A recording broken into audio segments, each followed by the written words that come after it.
ยกกัน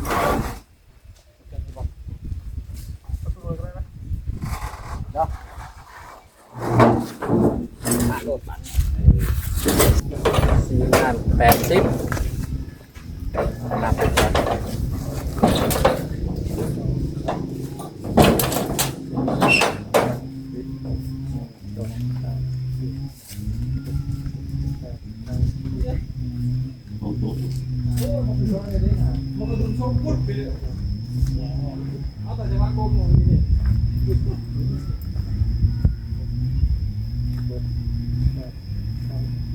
4,080ป่ะแต่ห้าม3,000นี่มาพวกกี้นี่บ่ตัวนี้ครับนี่นำมอนี่อยู่บ่ได้ซื้อทงมาเอามา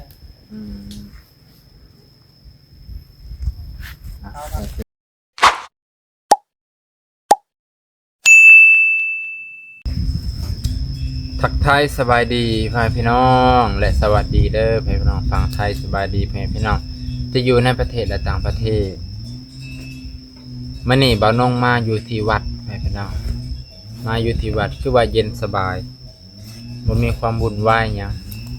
สมกับเพิ่นว่าแหละอยู่วัดว่าศาสนาเย็นพี่น้องบ่มีหยังมารบกวนจิตใจสบายดีพี่น้องเย็นสงบมื้อนี้บ่าวนงสิพามา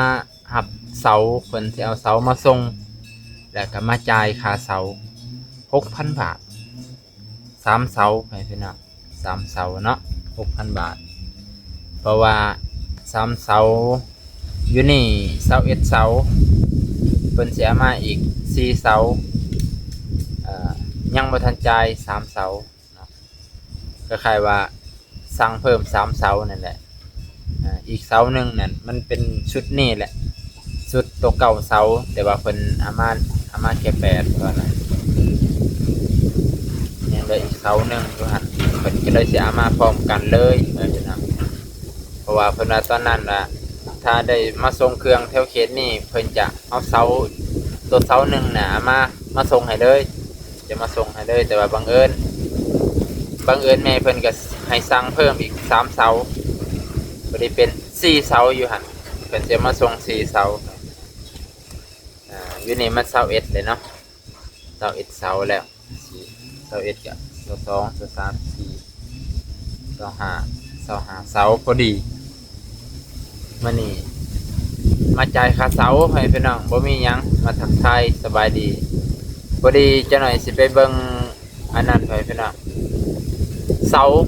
อยู่ในวัดเพิ่นเห็นเสาใหม่4เสา4ต้นคิดว่าเพิ่นน่าจะเฮ็ดแทงน้ำแหละครับคิดว่าน่าจะเพิ่นเฮ็ดแทงน้ำเพราะว่าได้ยินชาวบ้านเพิ่นว่าอยู่ให้เตรียมเฮ็ดแทงน้ำเตรียมช่วงเข้าพรรษาบุญเข้าพรรษาเพิ่นก็เตรียมไว้เพราะว่าเพิ่นเตรียมไว้แต่ดนแล้วเพิ่นก็ค้นคว้าหาคล้ายๆว่าค้นคว้าหาก็คือถามผู้ใดมีเสาผู้ใดมีแบบต้นไม้ติดซื้อแล้วก็แกนเป็นกับพากันถามชาวบ้านผู้ใดมีก็แบ่งปันกันถวายวัดชาวบ้านเหมือนกันคนคว้าหาได้4เสาแล้วก็มีไม้เส้นไม้ตรง4ด้านแล้วก็ปูไม้ปูพร้อมไม้ปูบ่ได้เอาไม้แป้นให้พี่น้องเพิ่นเอาไม้หนาเกือบสัมผัสหนาเติบหนา3หนา4นี่แหละตามเบิ่งถ้าหนา3เนี่ยเอาบ่อยู่ต้องหนา4เพราะว่าพันกว่ากิโลน้ำหนัก1,000 กว่าลิตรแม่น1,000 กว่ากิโลก็หนักเติบเนาะดนไปย่านมันดอกเด้แล้ววันนี้ดีที่สุดถ้าเพิ่นเฮ็ดหลังคาให้พร้อมแบบว่าเฮ็ดเรียบร้อยแล้วตีหลังคาเนาะตีหลังคาให้มันฝนแดดแบบนี้ใหม่มันกับห่วยอยู่ได้บ่ดนเนาะไปพี่น้องปวกขึ้นถ้าปวกบ่ขึ้นก็มันสิดอกแบบนี้เนาะฝนแดดพอยามนี้มันก็ตกเป็นฤดูฝนเนาะเดี๋ยวสิพาไปเบิ่ง4เสานั่นมันเฮ็ดจังไดและเสาเป็นลักษณะใดไปพี่น้องเนาะและก็สิท่ารถเพิ่นมาแต่ห้านรถเพิ่นกำลังเดินทางมาไปพี่น้อง หานเพิ่นโทรมาตอนบ่น้องอยู่เพื่อนน้องร้อยรถโทรมาว่ารถมาส่งเด้อสีเสาก็ถือว่าโอ้หนักเติบเลย5เมตรก็เบิ่งพุ่นไปพี่น้องสีเสา5เมตรบักยาวๆนึงรถเป็นรถ Hyundai แก้ได้มาได้จังไดก็บ่ฮู้ปกติเพิ่นแก้ได้เทื่อละ3เสาแต่มันนี่เพิ่นน่าจะเอามาบัดเดียวให้ได้4เสาเลยให้มันแล้วเนาะเอาไปพี่น้องเพิ่นจะได้ภาพเบิ่งบรรยากาศตอนต่อไปเด้อไปพี่น้องว่าน้องกาสิจบเพียงเท่านี้ก่อนถ้ารับชมบรรยากาศตอนจ่ายเงินและตอนเอาเสาลงโอเคไปพี่น้องพอดีเขามาทางวัดดอนศาสตร์ที่ว่าบอนที่เคยถวายเสาและกะถวายแทงน้ำเนาะวัดนั่นแหละถวายไดน้ำพอดีมาเห็นเสานี่พี่น้องโอ้4เสาเพิ่นคือสิเฮ็ดอันบอนแทงน้ำนั่นแหละมีแต่ไม้แกนเลยพี่น้องเอ้ยสาธุอนุโมทนานำเสาบ้านเพิ่นร่วมแห้งร่วมใจกันไม้แกนเลยเด้อพี่น้องฮะ4เสาเนาะหาเสาตัวนี้เพิ่นคือสิว่าเอามาแล้วมันบ่งามเด้พี่น้องมันบ่งามก็คือมันเป็นหูเนี่ยตามเบิ่งมันเป็นหูเพิ่นก็เลยตัดถิ่มเลยพี่น้องโอ้เพิ่นเลือกคักเลือกแน่อยู่ซะมันต้องเอาแบบแกนนี่เลยพี่น้องนี่แกนคัก4เสาแต่ก็จะอันนี้ก็สิเป็นไม้แบบไม้อันนี้แหละพี่น้องไม้เช็ดบอนตั้งแท่งนั่นแหละนี่เด้โอ้เพิ่นเตรียมพร้อมได้พี่น้องเอ้ยน่าจะแถวนี้แหละนี่แถวต้นไม้นี่แหละที่เพิ่นจะปลูกบอนจะเอาแทงน้ำไว้ใกล้ๆนี่แหละอีกบ่โดนบ่นานก่อนเข้าพรรษานี่แหละคิดว่านี่4เสาสูงก็สูงน่าจะประมาณ5เมตรพี่น้องเบิ่งก่อน1 2 3 4 5เมตรพอดีพี่น้องนี่5เมตรโอ้สาธุนำอนุโมทนานำเจ้าภาพชาวบ้านนี่แหละร่วมแห้งร่วมใจกันสมกับเพิ่นอยากได้อยู่พี่สมกับเพิ่นอยากได้ที่ว่าอยากได้แทงน้ำแต่ว่าได้น้ำเพิ่นก็ยังใส่ของเก่าอยู่เพราะว่าเพิ่นยังบ่ทันหาเวลามาแปลงมาซ่อมเพราะว่ายังเพิ่นคิดว่าสิเพิ่นละช่วงใกล้สิเข้าพรรษาเพิ่นได้จังสิใช้ได้ใหม่เฮ็ดเฮือนให้มันคักแน่บ่ให้ตากแดดตากฝนเพิ่นก็มีเวลาน้อยช่วงนี้ลงไห้ลงหน้าแน่พี่น้องเพิ่นก็ใส่ตัวนี้ไปก่อนเด้อตัวใหม่ยังทันใส่คิดว่าน่าจะใส่พร้อมตัวนั้นนะเพิ่นเลยพร้อมแท่งก็อยู่ช่วงนี้แหละพี่น้องช่วงต้นไม้นี่แหละเพิ่นว่าอยู่กลางแน่จังกระจายไปทั่วมื้อนี้บ่น้องกลับมาอันนั้นได้พี่น้องมาส่งเสารถกำลังมาเพิ่นสิเอาเสามาส่งมาหับเสา4เสาเนาะ4เสาเพราะว่าอยู่นี่ก็ประมาณ21อยู่นี่21เสาแล้วก็สิมาอีก4เสาเพิ่นก็คิดว่าจะน้อยแล้วเพิ่นมาอีก4เสาก็บ่ได้เป็น25เสาไปพี่น้องเอาถ้าเบิ่งบรรยากาศตอนนั้นโอเคพี่น้องรถกำลังแล่นเข้ามาแล้วมาส่งเสา4เสาโอ้ทางหน้าจุดเงิงพี่น้อง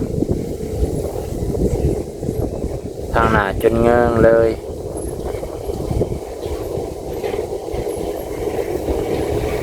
โอ้ตะ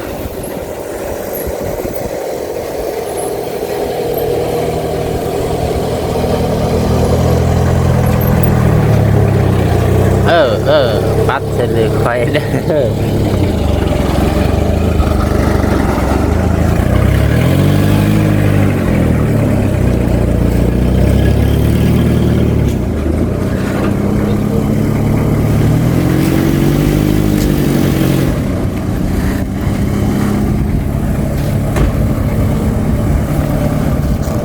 4 เสาพอดีโอ้ตัวทางหน้าจนเงิง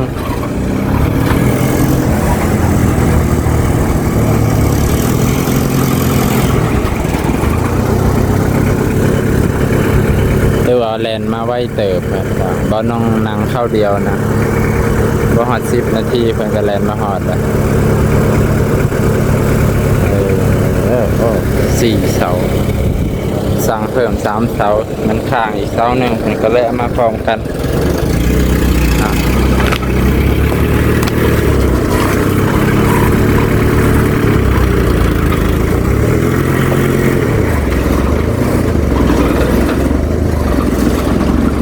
นักอยู่ได้ภายเวลามันบ่ว่าเบิ่ง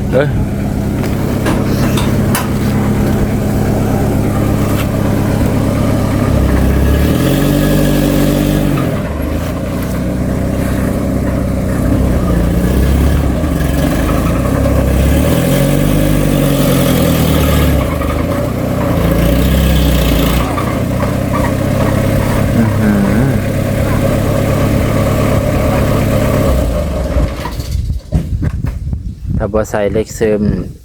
สิเงื่องหลายกว่านี้เพิ่นใส่เหล็กเสริมให้มันยกถ่ายยกหน้าปงลงบ่ได้เลยบ่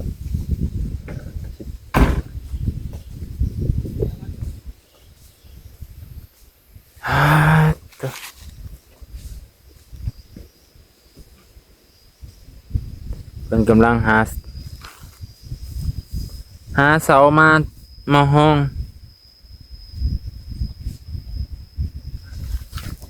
เดี๋ยวพี่น้า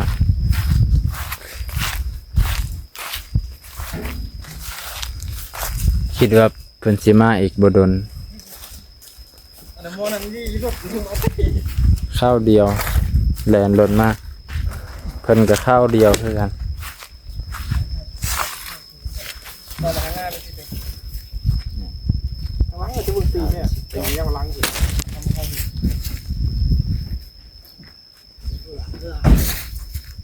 ต่อหัว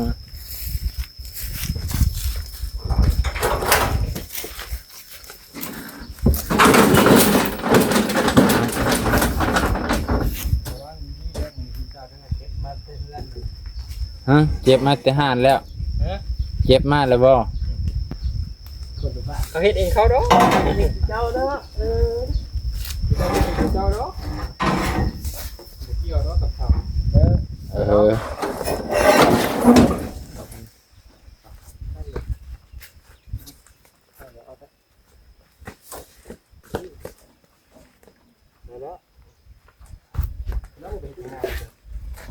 จับเล็กนี่จับฮะ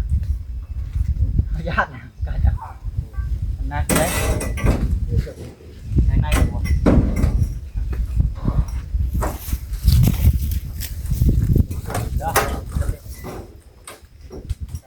คอยลงบ่ยกลงกัน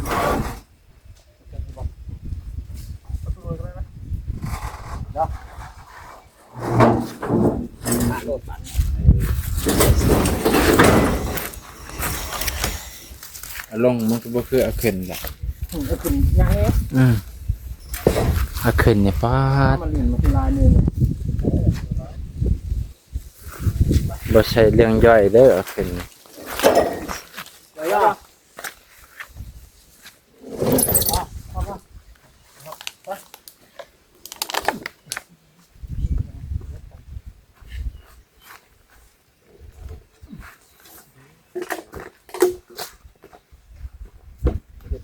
ไม่อันเขาไม่ได้มาแล้ว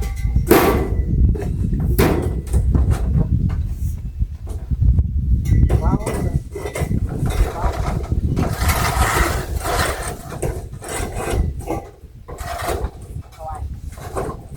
เอาไม่ใช่เอาเรื่องนี้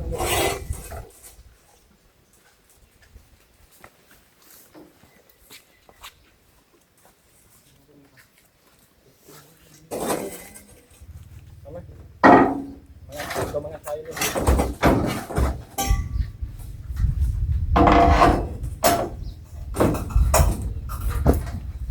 ดึงไว้จะดึงหัวคนไว้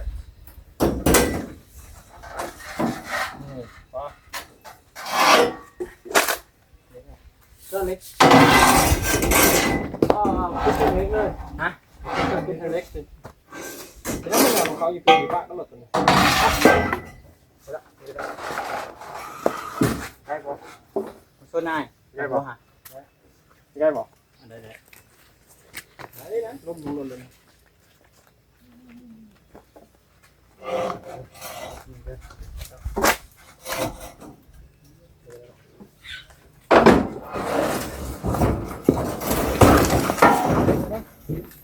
ปาล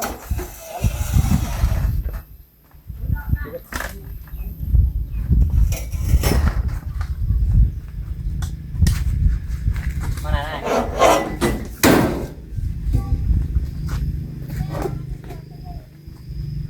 ด้ ดูดเลยครับ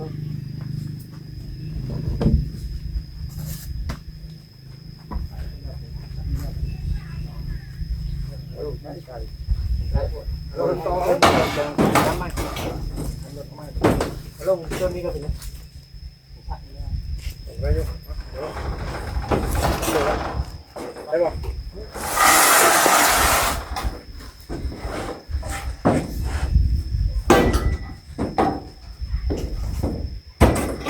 จะตั้งจะเป็นยังไง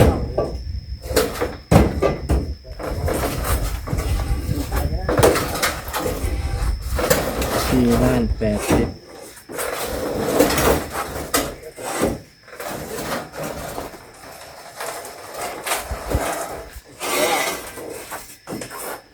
ของไม่ได้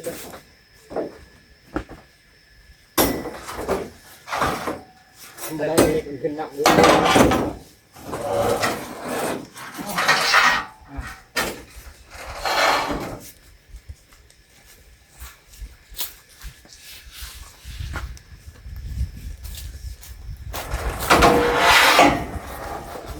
มาพูดนี่ไปเลยมาขึ้นเขากันด้วยไปที่เขาดูว่าไม่มีพี่อะไรป่ะเขาไม่หนังอะไรกันพูดเลยกับผม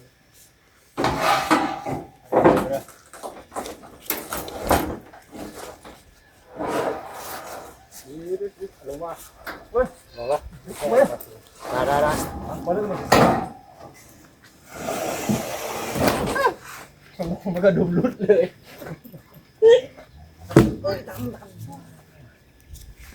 ก็ติดไปนั่นนี่นะ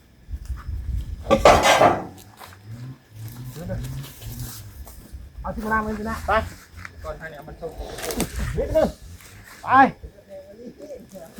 เอาดูเอาเลยนะเอา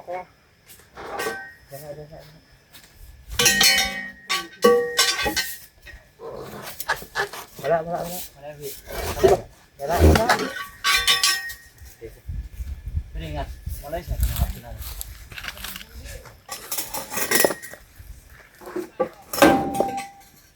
บอลลงแล้วนายใช่ปะ โอ้โหแพ้แล้วมีทำแข่ง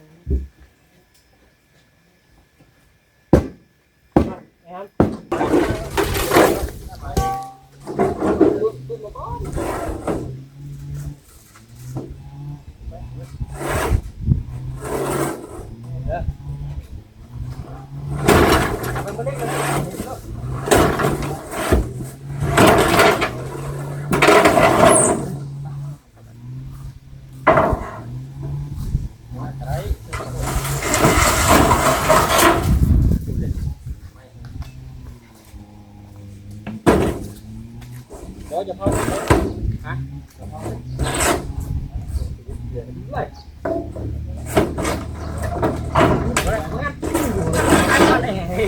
ก็จะยังมันขับไปนะ แล้วนี่ก็เอาไว้แล้ว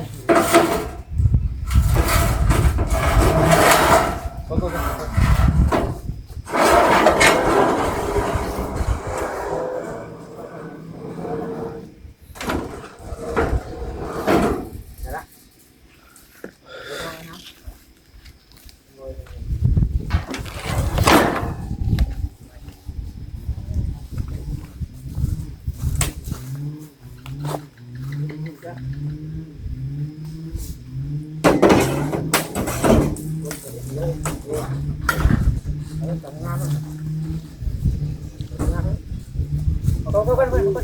อาไปดิ ถึงว่า2คนแล้วข้างหลังถึง2คนข้างหลังก็ได้เอ้า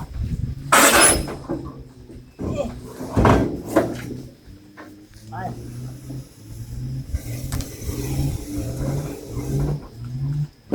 พอดีปิดเลยอันนี้ไปงก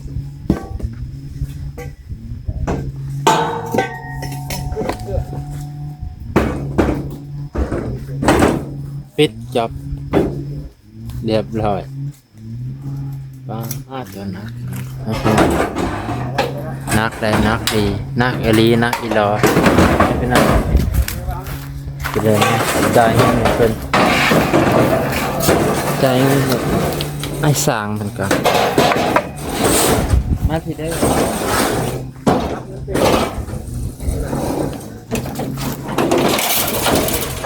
สอง4 ล้าน4,080,000นับไปก่อน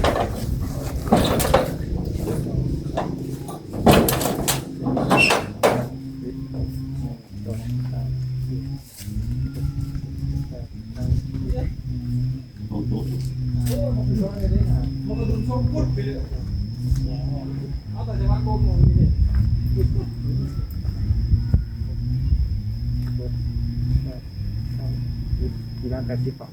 แต่ห้าม3,000นี่ครับพวกกี้นี่บ่ตัวนี้ครับนี่นะมันมีอยู่บ่ได้ซื้อทงมาเอามา พี่น้องก็สิจบเพียงเท่านี้มาจ่ายค่าเสาให้เพิ่นไว้กันแล้วโอเคเอาขอบใจหลายๆเลย ขอบใจกัน เลย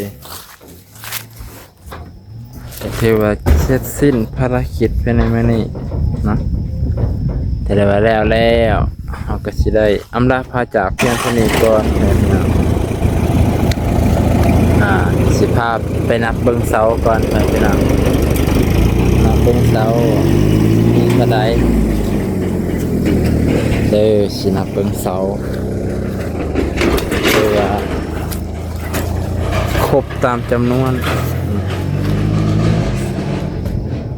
เสานี่ก็สร้างไว้แต่ทิศก่อนพุ่นแหละพี่น้องแต่ทิศก่อนสินับนำกันไว้พี่น้องทางพุ่น1 2 3 4 5 6 7 8 9แถวทางหลัง9เสาและแถวตัวนี้2 4 6 8 10 12 14 16 16ใส่กับ9กับพอดีเป็น25เสาให้พี่น้องจะไหนก็25อยู่แล้วเนาะพี่น้องจบเพียงเท่านี้ก่อนได้บาทบ่าวน้องก็สิอำลาพาจากให้พี่น้องไปก่อนจะไหนก็ขอมอบขอบใจทางเจ้าภาพเพิ่นเด้อแม่คำแสนจันทบัณฑิตพี่น้องเสียงอาจจะบ่ได้ยินนะพี่น้องจะได้ขอมอบขอบใจขอบพระคุณที่เพิ่นให้บ่าวน้องเป็นสะพานบุญให้ในการซื้อเสาในการเฮ็ดบุญให้วัดพี่น้องเนาะจะได้ก็อยู่ดีมีแฮงเก็บจะได้ขายามีเด้อเจ้าภาพสุขภาพแข็งแรงบุญรักษาเทวดาคุ้มครองเบิดสุขคนที่รับชมแล้วก็ที่สำคัญก็ให้เจ้าภาพเพิ่นนั่นแหละเนาะบ่าวน้องก็สิจบเพียงเท่านี้ก่อนพี่น้องมื้อนี้ถือว่าภารกิจจ่ายค่าเสาก็สำเร็จเสร็จสิ้นแล้วก็มาส่งเพิ่นก็มาส่งเสาครบตามจำนวนพี่น้องอันใดต่อไปจังว่ากันใหม่พี่น้องมีได้ขาดเชิญเพิ่นก็อันนี้มีอะไรที่เพิ่นอยากสร้างเพิ่นก็สิคอยว่ากันอีกเทื่อนึงเนาะขอบคุณที่รับชมเด้อพี่น้อง